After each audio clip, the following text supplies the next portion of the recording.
Hello, friends and fam, and welcome back to Fandom Frontier. I am your host, as always, Handsome Dave, and gosh darn it, May has been awesome. There's so much to talk about, not just about what we're talking about tonight, but we have so much good stuff that has happened this month. So I get to ask you right now the age-old question that I love to ask. What's up?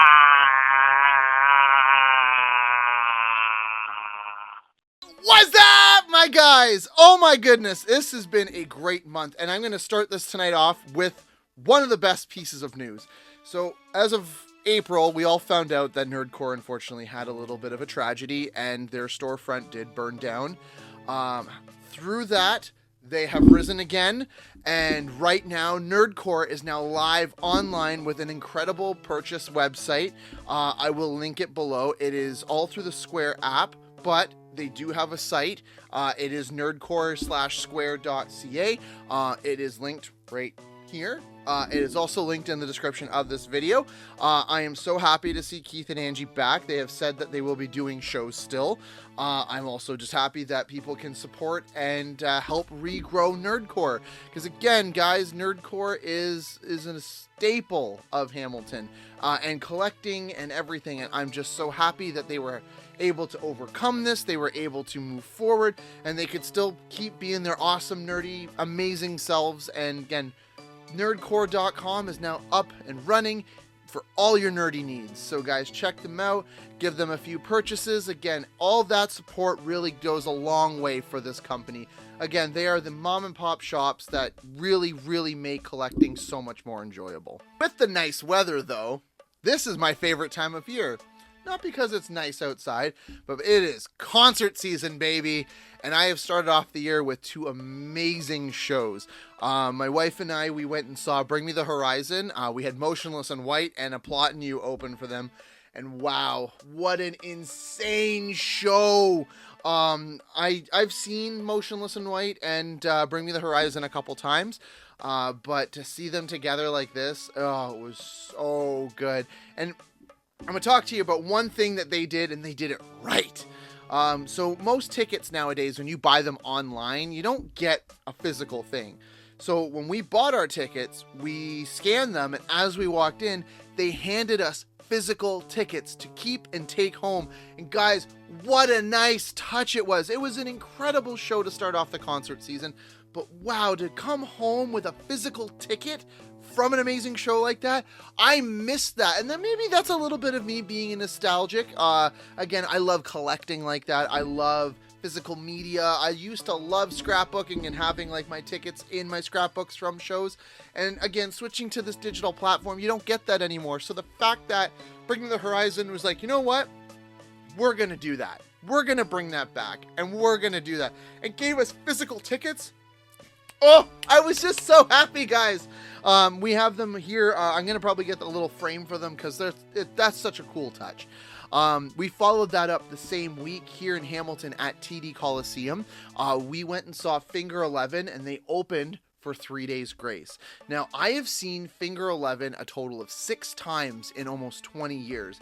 And I have not seen a single bad show from them. Guys, they are so good live. Probably one of my top 3 favorite bands to see live. And if you haven't seen them live, please find out where they're performing. If they're performing near you this year, go grab a ticket and go see these guys live. They have one hell of a show live, and it was one you will always remember. And you know what? It's funny because you may not have heard Finger 11, like especially their big hits, in a very long time. But I'll tell you what, the minute those chords start playing, everything comes rushing back. We were lucky a couple years ago. We saw them open for Creed, and that was my first time. It was like July of 2024. We saw Finger 11 open for Creed. And wow, I was just blown away. Nothing had changed. They were one of my first big concerts I saw when I moved out on my own. And they did not disappoint. First time I ever went crowd surfing was at a Finger 11 show. But guys, they're amazing live. And if you haven't had a chance to, go see Finger 11 live. 3 Days Grace, I have to say, one of the most meaningful and outstanding shows I've seen in a very long time. So they do, again, them being an Ontario band, they are very much like, how do I say this? They're very much nostalgic for playing in Ontario, and they do a lot of really cool nods to being back home. One of the things they did this time was they did a 3-song acoustic set in the middle of their set where they brought out a fake campfire, they brought out fake logs, and they all said, hey guys, this is how we got our start. We were playing in backyards of friends. We would sit there and we would just play guitar and didn't know where we're going in life, but those are the memories that we had, and we're going to share that with you. And they did 3 of their songs as an acoustic set, and it was amazing, guys. What a great way to do a show. But after that finish, they ended with a song called Lost, and it's all about grief. Adam came out, all the lights were out, and Adam walked out into the little runway that they had after the stage, and he started singing Here Without You by Three Doors Down. And if you know, the lead singer of Three Doors Down passed away. They were actually very good friends. I know that they traveled a lot with Three Doors Down, but if you had a dry eye, you are not human. That was beautiful. It was such a beautiful homage, such a beautiful way to end a song about grief and loss, and it was amazing. And I've seen, again, my wife and I have seen 3 Days Grace before. Both Adam and Matt are an incredible team, especially as the lead singers of 3 Days Grace.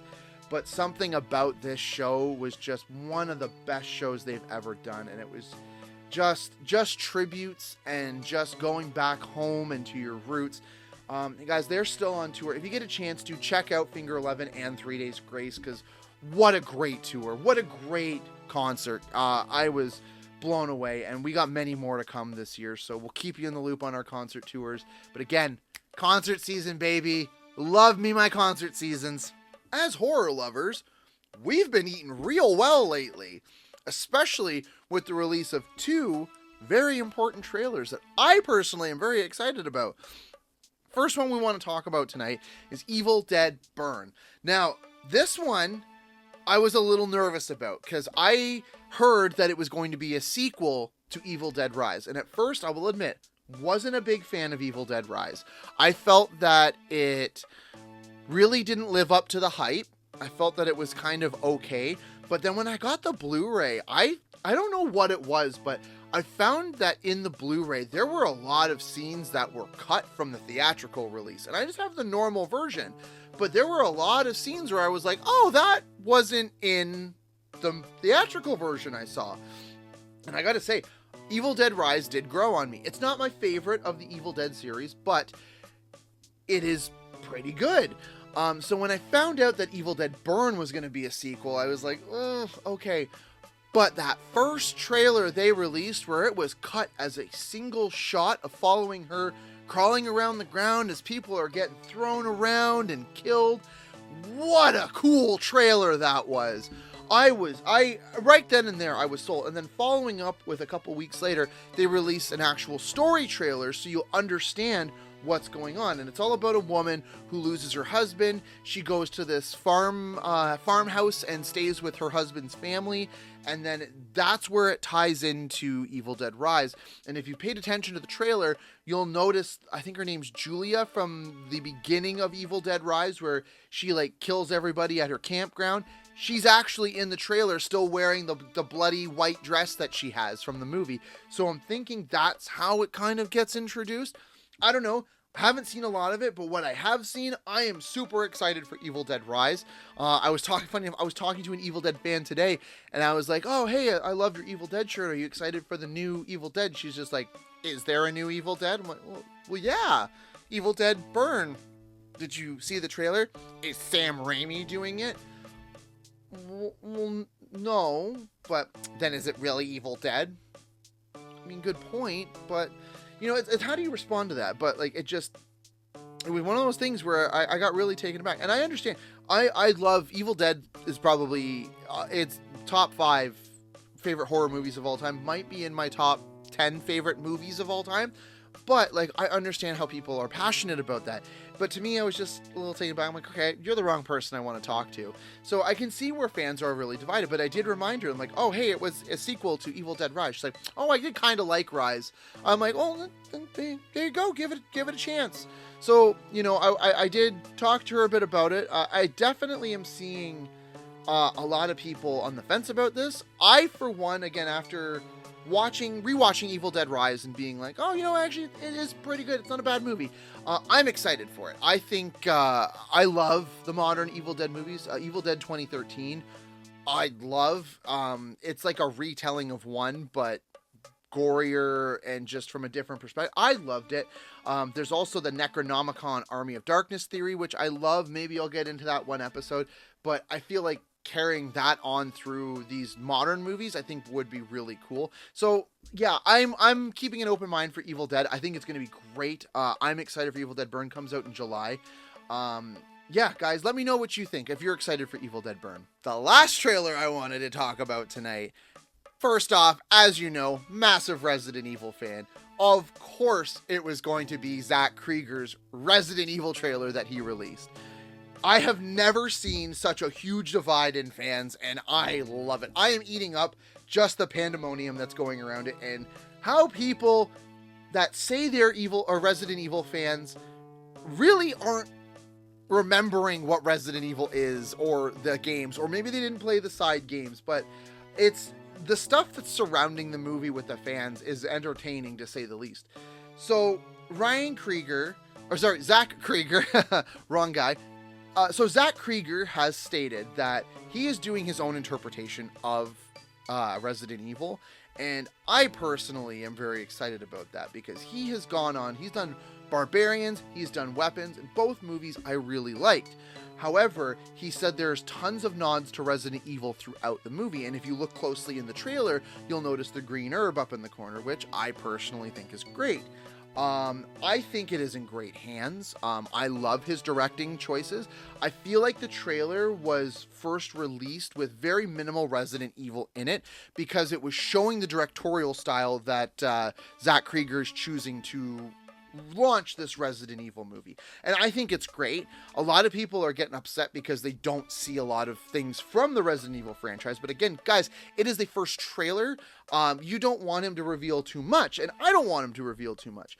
A lot of people are very upset about the zombie that comes out of the door frame, how they have like some legs coming out, some hands coming out, and then like legs and hands. Like it's like an abomination. And people are like, that's not Resident Evil. That's Evil Dead. Well, no, because there's a lot of mutants in Resident Evil, especially in the File 2 series. A lot of it is an amalgam of people, like Legion type person. It's really grotesque looking, and if that's the route he's going, I'm sold hook, line, and sinker right there. I think it's going to be great.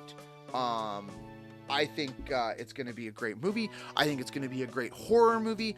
I think it's going to be more true to Resident Evil than, especially Welcome to Raccoon City, but I think than we've actually gotten in film. And I think that Zach Krieger did it again. Zach Krieger is going to really surprise us, and I'm very excited. I'm very, very excited. This comes out in September. I don't want to watch too much because I don't want to have it ruined for me prior to seeing it. But I think it's going to be excellent, and I think it's going to be a very unique and gritty and very beautiful homage to Resident Evil that we didn't know we needed. I've had a lot of conversations with people on this topic about the new Resident Evil movie, and I think it's going to be excellent. I'm super excited for it. September can't get here soon enough. Yeah, guys, let me know what you thought of the Resident Evil trailer. Did you like it? Did you not like it? Are you like me where you like it but you don't want to see any more? Let me know below what you thought of the Resident Evil trailer. And that's it for What's Up today, guys, because I am too excited to get into this episode. So if you guys know me either from these podcasts, if you don't, welcome, like, share, and subscribe. But if you know me well enough, you know that in my late adult years like this, I am obsessed with Warhammer. And when I came up with the idea of doing a Warhammer episode, I had to cut this back so much because I almost created a 3-4 hour long episode. So I figured, how do I want to approach this? Do I want to approach this from a giant full-scale episode about everything to do with Warhammer, or do I want to make this an introductory that I never got, but I think would be fun for people to have? So I'm going to do the fun route.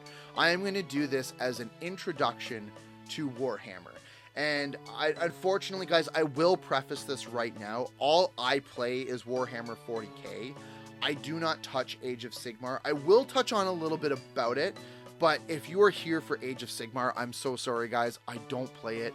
It is something I'm interested in getting into, but right now, all of my knowledge and all of my know-how when it comes to Warhammer is strictly 40k and Games Workshop. So I will mostly be talking about 40k, but maybe eventually I will do an Age of Sigmar episode once I've dabbled a little bit more into it. But as of right now, this episode is strictly 40k because there is a lot of 40k that we've got to talk about. So without further ado, guys, grab your power suits and welcome to Warhammer.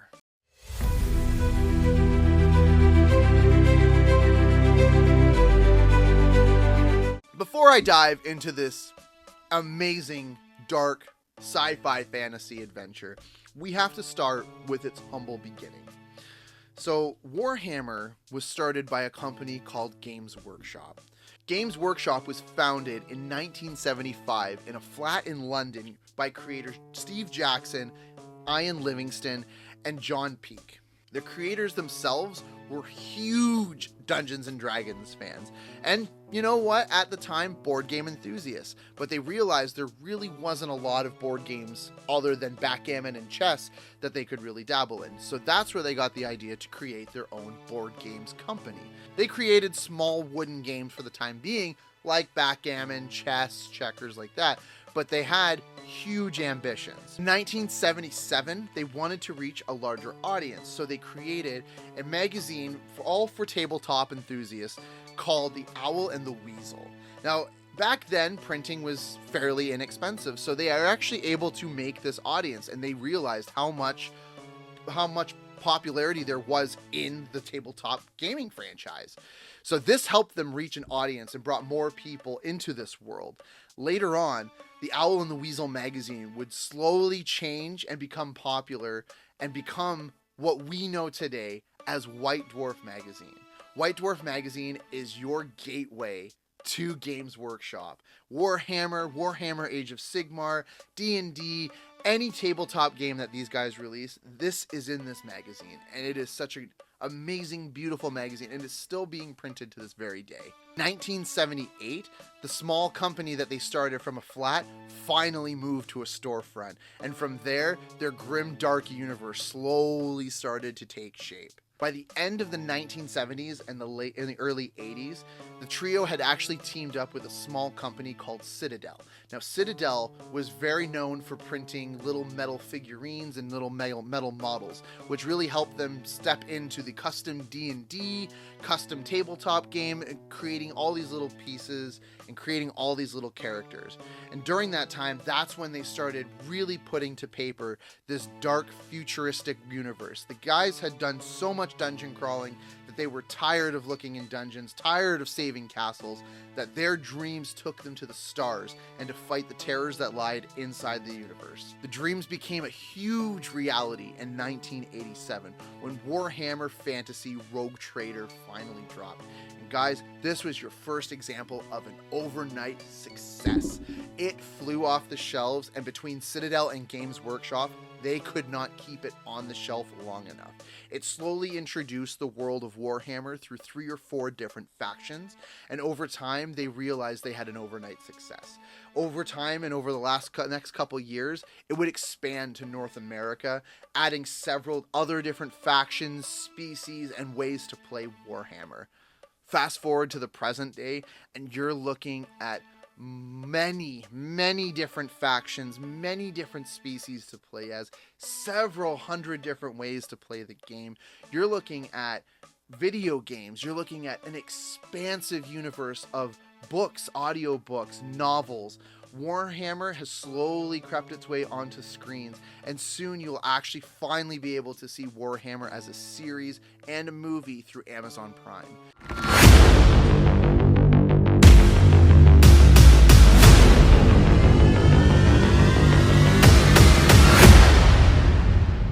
Now that you know the history of Games Workshop, what is Warhammer? I probably should have started with this, but I love the history of Games Workshop, so I wasn't not going to share it. So Warhammer is a tabletop game played with models that you actually build, paint, and customize any way you want. You have several different factions that you can choose from depending on how you want to play in several different play types. It is an expansive universe that is set in a futuristic 41st millennium scenario where everywhere and anything is affected by war. You have a series of dice that you have to roll to attack, defend, wound, move, and it's such an amazing little game that combines both art and tactical play. There is an amazing YouTube channel called 40K in 40 minutes. I will link them below. They have an amazing series, and it's Play On, but 40K in 40 minutes is their series. I apologize. They have seasons and seasons of Warhammer battles, and how I've actually learned how to play through watching this, and it is incredible. Some of the art I've seen for these models is absolutely incredible.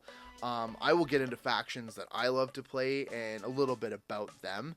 Yeah, something about Warhammer, just the art aspect. And it's funny because if you look at some of the previous episodes of Fandom Frontier, our previous co-host Devin, he loved Warhammer and I couldn't stand it. I couldn't give it the time of day. But the more and more I read up on Warhammer and what it was, I found stuff in Warhammer that I really liked. Like, I love chaos side of things. I love that really dark magic futuristic technology side that they combine. I think it's got like Doom vibes almost, and I really enjoy it. So that was my little bridge into Warhammer, and I gotta say, like, and when I got hooked on it, I got hooked on it fast. Like, I was consuming books, models, Magic the Gathering did a trading card set for them. Video games, like, there was so much, and I just wanted to know more, and we're gonna get into that tonight, guys. We are going to start not at the 41st millennium, but we are gonna go to the 31st millennium and talk about how it gets kicked off right here, right now.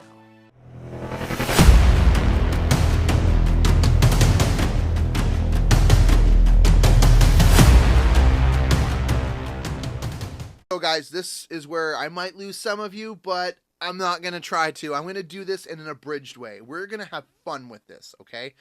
We are going to have so much fun with this. I am not going to go too much into detail when it comes to the Horus Heresy, but I have to mention the Horus Heresy because this is the story that started everything to do with Warhammer. So a long time ago, you got this dude here. This is the Emperor of Mankind. He runs the world Terra, and he has several different factions, and his children are known as Primarchs. Each Primarch has a faction in Warhammer. Pretty straightforward so far, right, guys? Each faction's army has a theme kind of thing going. Each brother is kind of fucked up in their own kind of way, but we'll get into that in a little bit. The first one, and the main one we need to focus on right now, is Horus. Horus, as you can tell from the name, the Horus Heresy, is our main character for all of this. Horus, at this point, is the Emperor's favorite. He controls the Thunder Warriors, which later on do become Space Marines, as you know. They've waged campaigns throughout the universe and galaxies just to make sure everybody knows that the Emperor is in charge. They fight Xenos, which are alien creatures. There's several different species of Xenos. We will get into that later. But as of right now, you've got Emperor and his favorite son, Horus. Pretty straightforward so far. Now, everybody really likes Horus. Horus is a good dude. He's funny, he's charismatic. His best friend out of all of his brothers is this guy, Sanguinius. Sanguinius here is actually a vampire. he has beautiful angel wings. Sanguinius is in charge of the faction called the Blood Angels. Now, the Blood Angels are, we'll get into them as we go, but they have a little nasty ability that if they go crazy, they will start going psychotic and start shooting everything and eating everything, and it's funny in a way, in a horrific kind of way. But yeah, so Horus and Sanguinius are great friends. Now, outside of this, they do have other people. They have Abaddon, who is first captain. You have Mortarion, who is the leader of the Death Guard. You have Fulgrim, who is the leader of the Emperor's Children. Now, all the other brothers, they all work together to achieve this common goal. There's these things called the Lunar Wolves, which are their faction. They all work together, and they do have separate factions, but again, more on that later. Happens after all this crap.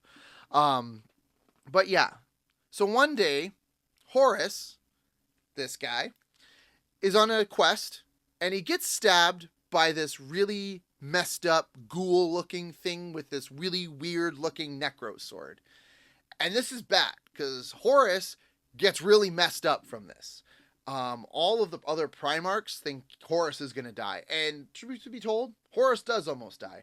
But during this time, Horus meets something or some things in a dreamlike trance state, and that is the 4 Chaos Gods. Now, the 4 Chaos Gods reveal to Horus that the Emperor lied to him.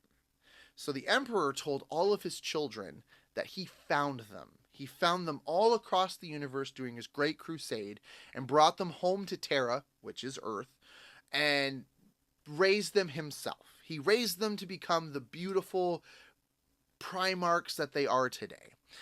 But the Chaos Gods reveal to Horus that that was not the case. They were all made. There's nothing special about them.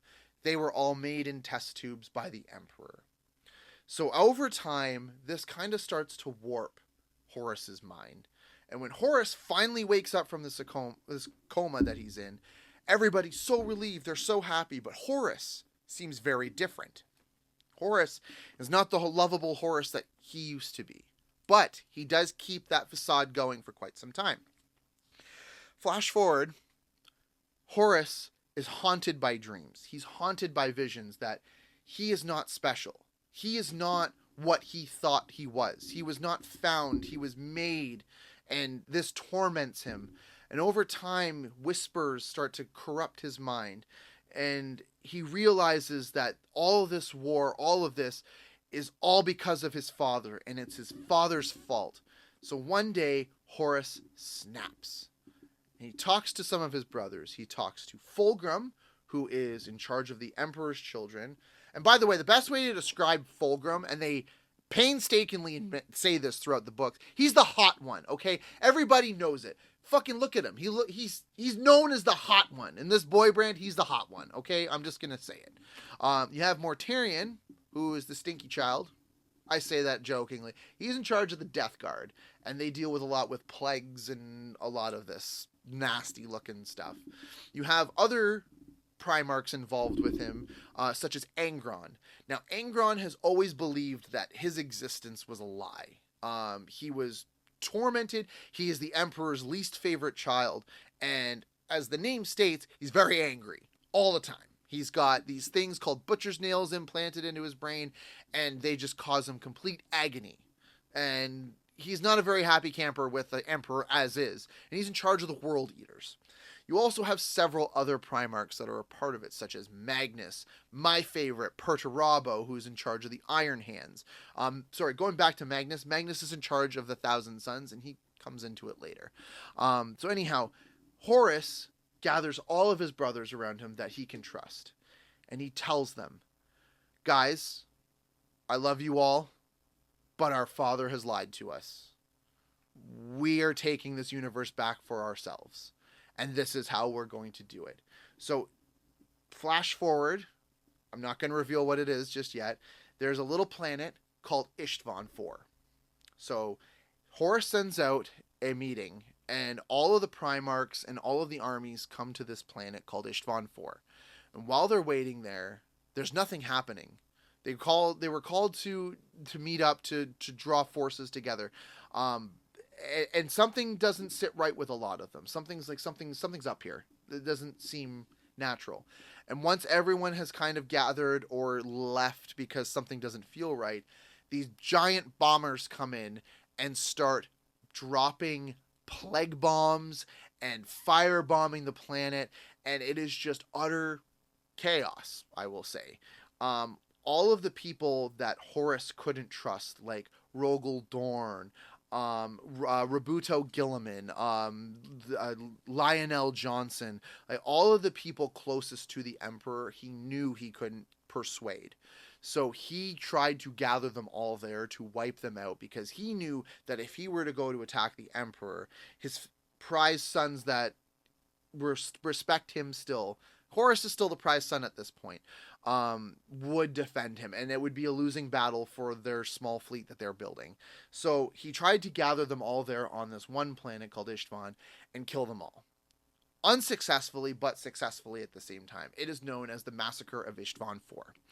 From there is thousands of years of just conflict, where now this beautiful family of, I think it was like 18 Primarchs, are now fractured, and now there's so much infighting, and all of the Chaos Gods are now running rampant, and they are now twisting and turning people into chaos beings, and Angron goes from looking pretty normal to a giant devil-looking thing right here.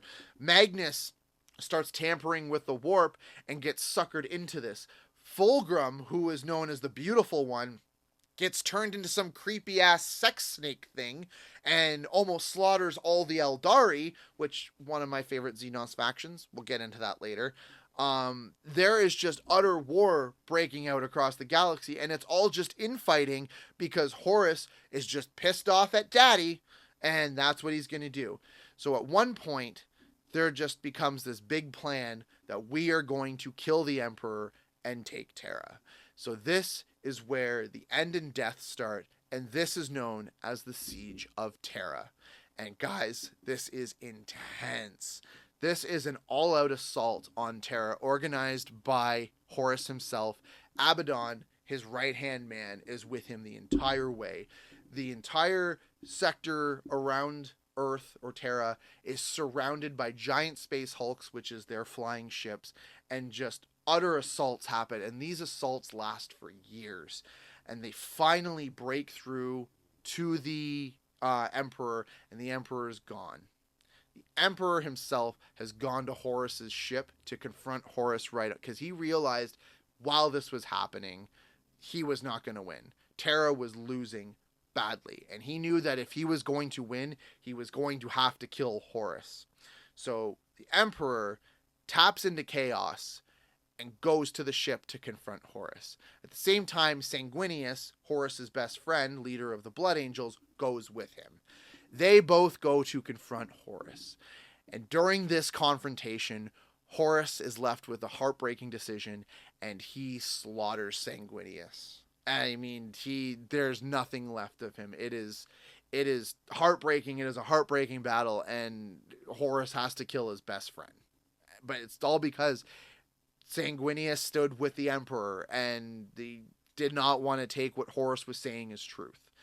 So at the end of the day, it comes down to the Emperor and Horus, his favorite son versus the father, and it is brutal. There's so many times where Horus looks like he's going to win, but after the Emperor himself harnesses chaos, he annihilates Horus. Horus no longer exists at this point. He gets so killed, he just doesn't exist.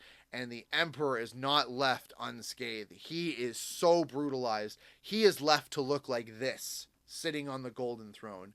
He is less than Stephen Hawking at this point. You can't even communicate to this guy. He now needs 1,000 souls a day to survive on this throne. That's how bad he gets messed up. So post the Siege of Terra, once Horus is gone, Chaos forces leave Terra. They go back to the Eye of Terra, which is like the Chaos Warp where all the Chaos Gods live. And then some of the Primarchs go in to pursue them, and they've never been seen to this day. But all of Terra is fractured. The remaining forces don't know what to do.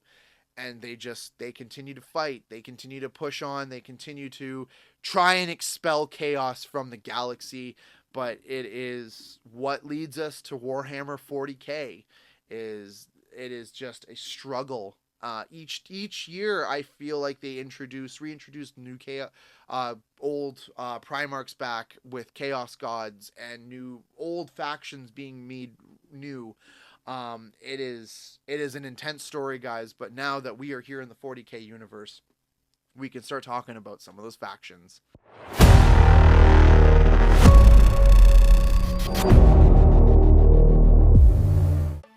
The factions of 40K. I will not be talking about all of them.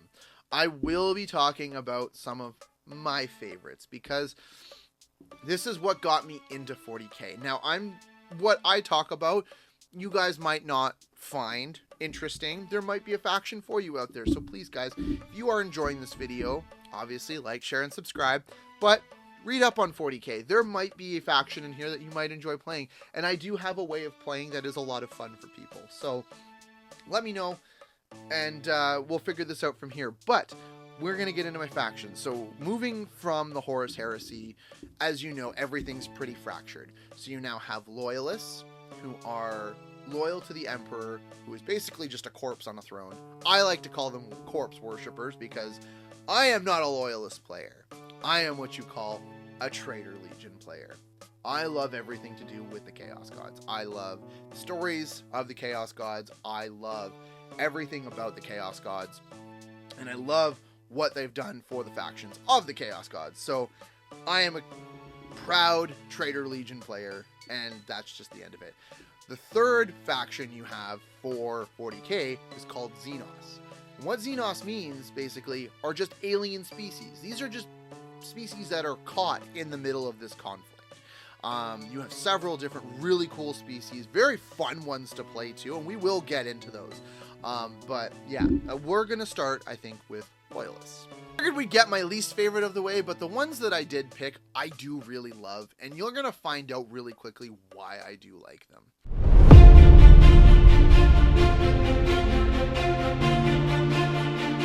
Okay, guys, so the first pick that I have today for my Loyalist Legion are Space Wolves. And the best way to describe them, Space Vikings. I mean, look at them, guys. They're friggin' Space Vikings.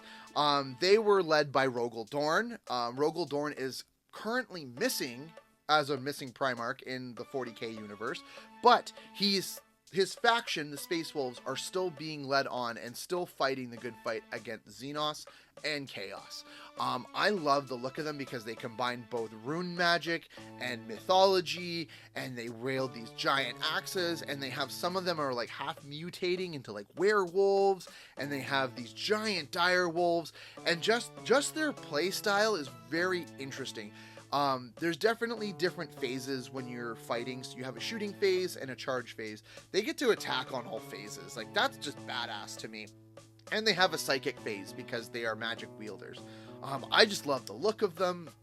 Guys, I mean, looking at them, they speak to me. Like, I love the Space Wolves. For my second pick, I have the Dark Angels. Now, you might be looking at them and be like, they're just green Space Marines. Wrong. These guys are savages. I love everything to do with Dark Angels, and there's a lot of stories where they kind of get a little semi-corrupt and kind of work for Chaos, kind of don't, but that's kind of just one of them. I like the story of Cypher. I think it's great, but the Dark Angels are led by this guy, and this guy is the Lionel Johnson. And what a badass Primarch. He was in stasis for several thousand years and recently was just reawakened. He is a badass old dude with a sword, and he takes no shit. Space Wolves... Oh, by the way, also, he can teleport. The Dark Angels are just so cool because they have some amazing campaign fights with Chaos. They just don't care. They are known as the Jailers. They are in charge of the Rock, which holds a lot of prisoners, a lot of Chaos artifacts, and that is their job to defend it. They are just brutal and ruthless, and their loyalty to the Emperor is awesome. If you're into that kind of thing. But I love the look of them. I love the Terminator armor that they wear. I love the hoods. I love the stories of the Dark Angels. I think they're most entertaining next to Space Wolves. I think it's so cool. My third and final choice for the Loyalists are, of course, the Blood Angels. Guys, I shopped at Hot Topic as a kid. Of course, I'm a fucking emo kid at heart. Why am I not gonna pick the Vampire Legion? Of course I'm going to. Like, they are just so cool looking, and their devotion to Sanguinius, they have a leader called Dante. Dante is a pretty cool dude when he's not being mopey and emo. But the thing is, he hears the voice of Sanguinius, whether this is just him going crazy or if this is just him actually communing with the spirit of Sanguinius. And a lot of his campaigns are led through the hand of Sanguinius, and it is really cool. But his guys, the Blood Angels, are all active vampires. They need to feed on blood. They need to keep the Black Curse at bay. What is the Black Curse, you might be asking? Well, the Black Curse causes these guys to go completely pale, bloodshot eyes, and they lose all resemblance of humanity. They go berserk on the battlefield, and they do not stop until you put them down. There is known as a bloodlust. They drink all the blood, they will eat all the flesh, they will kill all the people, while still being loyal to the corpse on the throne, the Emperor. I just think that's really cool. As a military strategy, that's just great. I'm just going to keep fighting till I go crazy, and then you're really going to have to put me down. I think that's just a really smart army trait, and it's a trait that you can use in the actual game, and it is so very cool.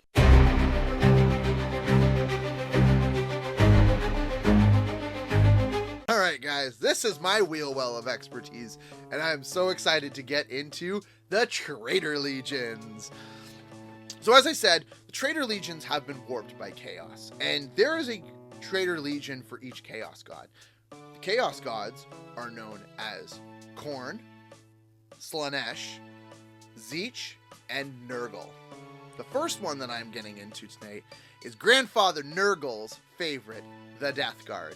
The Death Guard are really, really cool because it is like the walking plague mixed in with the Thing. These guys are so heavily mutated and gross, and they reek, and they are just walking plague clouds. You cannot come in contact with them without getting extremely deathly sick.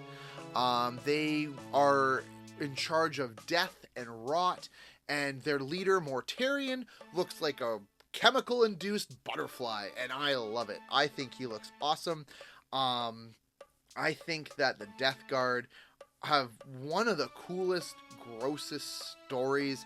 I can't remember the name of the story, but there's one during the Horus Heresy where it explains Nurgle's corruption of this entire fleet and how some of the Death Guard were able to escape, but just how their bodies twist and form and sprout new teeth and appendages, and just how they adapt to plagues and use plagues and sickness as a weapon, I think is just awesome. And like, some of the model designs for this is just so grotesque and cool looking. I love the look of the Death Guard. I don't think I'll ever use the Death Guard units to play as.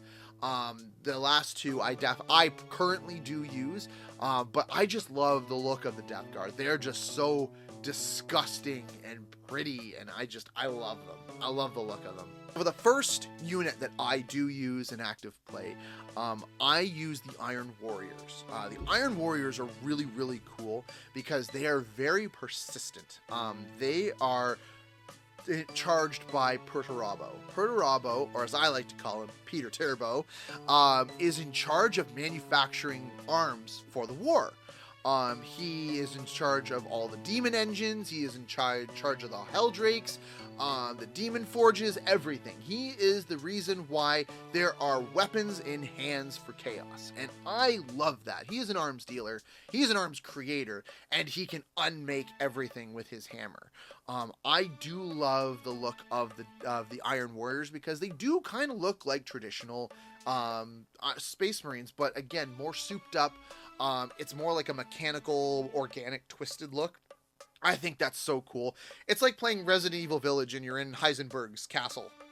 I love it. I absolutely love it. Their style of play is really cool because it's very tech-based. I do love all the bonuses that all the vehicles get. Some of the models are really cool. One of my favorite characters, it's kind of like a little side caveat, is called Vashtor the Archiphage. And this is what Vashtor looks like. Now, I don't know if this has anything to do with Peter Perturabo, and the Iron Warriors, but he kind of does the same thing. Right now he's on a quest with Abaddon to find the key to turn him into a Chaos God. So I'm interested in seeing his Perturabo and Vashtor kind of have a little bit of a thing going, because again, they do the same thing. Vashtor is an arms dealer, so is Perturabo. He creates everything. So I'm interested to see how this all kind of interacts, especially later on in the story. My last and my final Traitor Legion pick is my first army that I've ever selected, and that is the Black Legion. The Black Legion is so goddamn cool. So guys, once Horus died during the Horus Heresy, that wasn't it for the Black Legion. Abaddon picked up his war glove with like all the warp talons and the guns on it, and he wore it. The first captain became War Master, and now he is in charge of Horus's army, which became the Black Legion. The Black Legion is such a badass army. It's all black and gold. They've got like twisted little voodoo things on the back of them. They have some of the coolest tech. They respond to Abaddon really well. When you think Chaos, normally this is what you would see as your Chaos army, and I just love the look of them, because again, if you guys have ever played a Doom video game and you love that Doom aesthetic, this is it. Like, this is how you play Doom on a tabletop, and it's through the Black Legion. I love the story of Abaddon. I love that he started off as first captain, now he's War Master, now he's leading the Black Legion, and now him and Vashtor are on this thing to find the key to turn Vashtor into the 5th Chaos God. I love the storyline. I love everything about it, so much so that Abaddon, I have the Chaos deck for Magic the Gathering. It's just, I love the look, I love the aesthetic, and it's just, again, it's my first army. It's near and dear to me.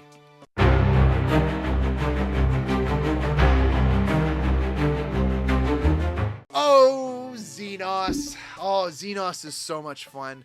Guys, if you are looking, you don't want to be a part of the brotherly squabbles that's going on, you have the option to play Xenos, which is just alien factions that are just stuck in the middle of this goddamn war. And they are so much fun. I actually have an alien faction. I will get into that in a bit. But there are 2 main ones that I want to get into. There's several different ones you can choose from. But there's 2 main ones, and the one that I currently play as that I would love to teach you guys about. So the first one, I'm sure all of you know about when you see anything to do with Warhammer 40k, is the Tyranids. The Tyranids are just so cool looking. If you love the Alien movies, I highly recommend you read up on the Tyranids, or if you want to play Warhammer, start with the Tyranids. They are just gross. They are space bugs that infect planets from hive ships that are literally living creatures themselves. Every little unit, ship, monstrosity is a living creature to them, and it's so cool how they just fly into a galaxy, swarm, consume, and move on. They take all living matter and turn it into something called biomass, and they need biomass to survive and reproduce. They are basically space locusts. They come in, kill everything, make their food, and leave. Kind of like me in the middle of the night when I need a midnight snack.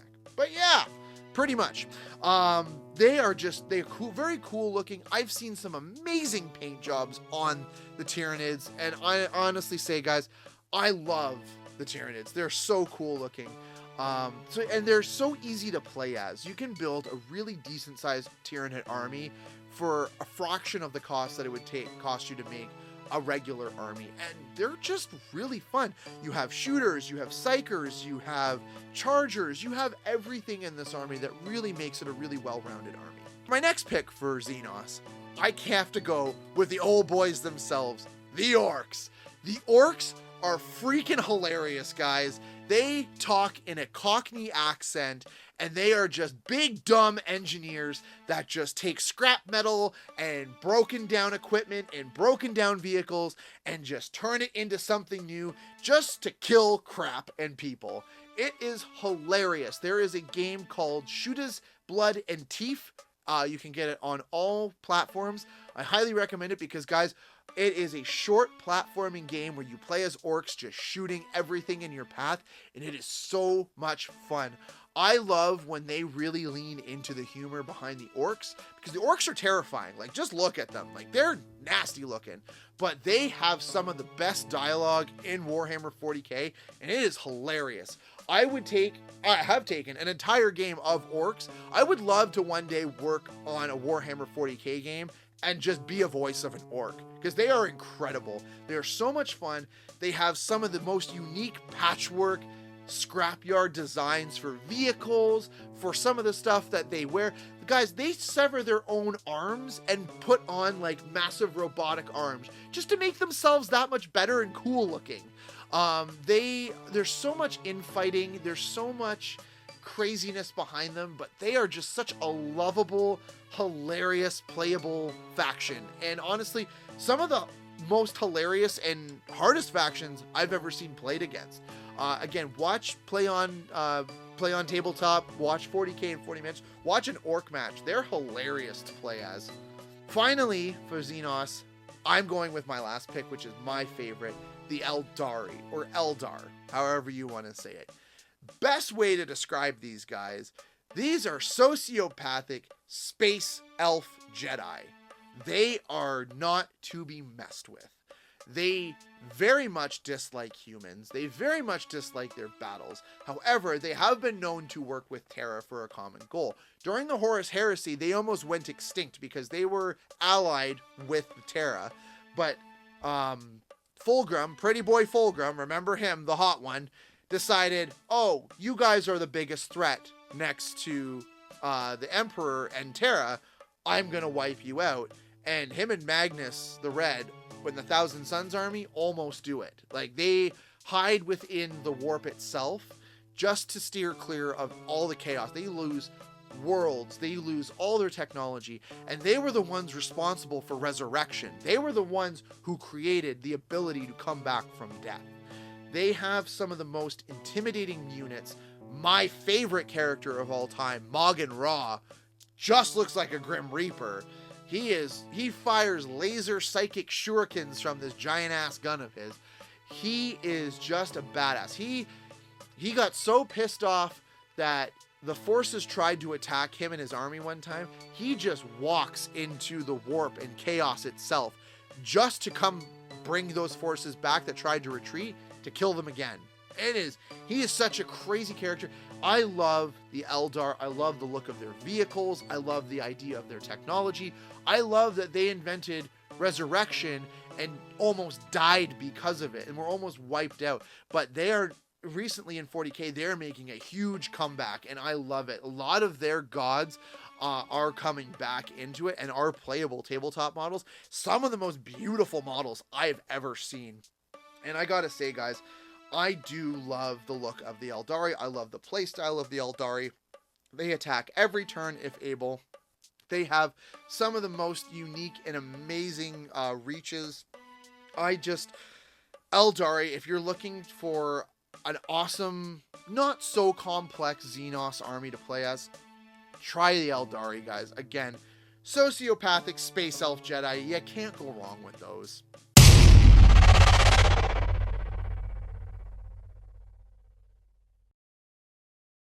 Right here, guys, is where I would normally do book club. But there's just so much that, where do I start? So I'm going to do this a little differently.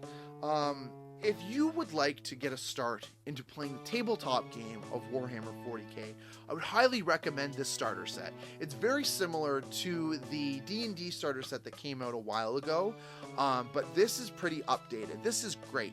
A lot of people would recommend the Leviathan box. I think it's beautiful. I do love the Leviathan box, but this set here This is all you need. You get paints, you get the models, you get instructions, you get the data sheets, and it's just a simple, easy skirmish between Ultramarines and Tyranids. It is such an easy way to play, to understand the game, and there's an amazing YouTube tutorial on how to actually play this.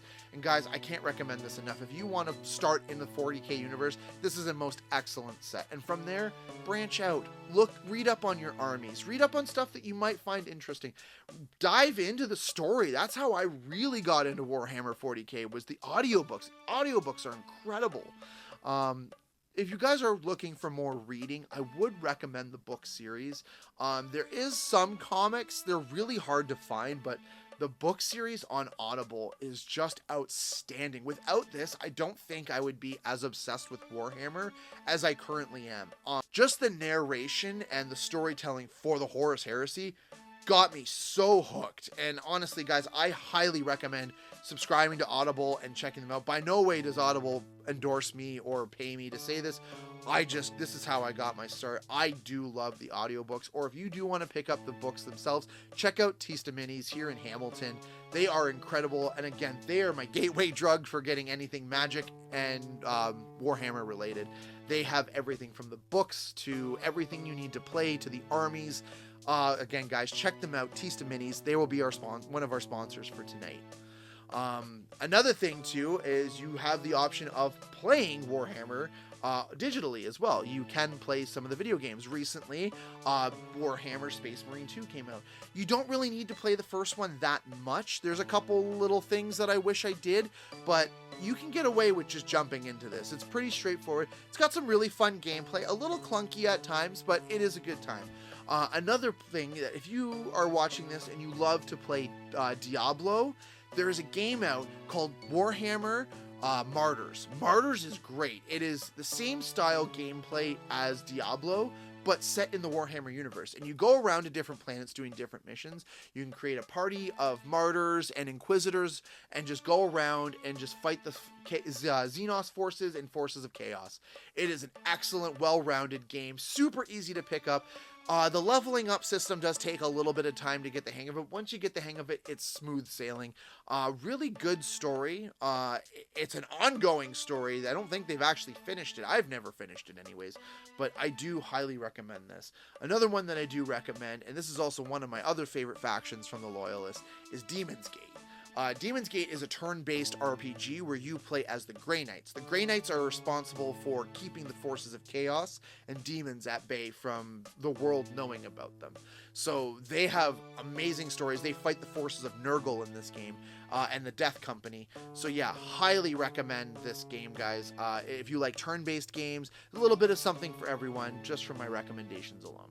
So yeah, guys, if you've lasted this entire episode, thank you so much for letting me go on my autistic binge there, because really appreciate it. I could skim so much about Warhammer, and like I said, originally this episode was going to be almost like 3 hours long, so I decided to do this the fun way. I hope you guys had fun learning about Warhammer, because I had fun talking about it. If you guys ever have any questions about Warhammer, message me, because I love talking to people about Warhammer, and I don't get to do that enough.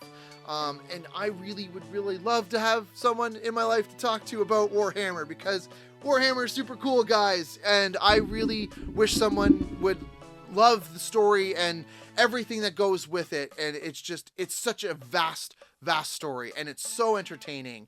And guys, I really hope you do have a great takeaway from this, and I hope you guys really do jump in feet first into Warhammer, because it is a lot of fun. It can seem a little daunting and a little complex at first, but I promise you guys, it is a great way to play. I figured out a way to play that is super simple and super straightforward, and if you're ever interested in learning that or want to have a few skirmishes, let me know. First, here's a quick word from our sponsors. Nerdcore is back and ready to kick some ass. Right now, they've launched their website, nerdcorehamilton.square.site.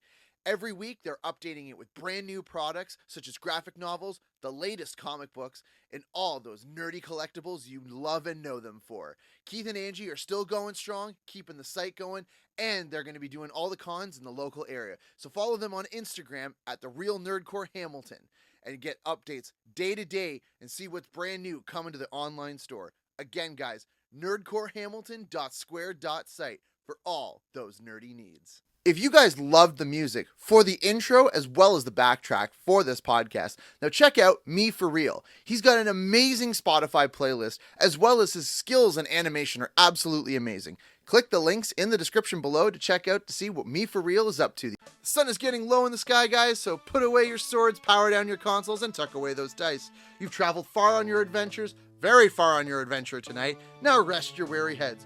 Good night, folks, and I'll see you next month.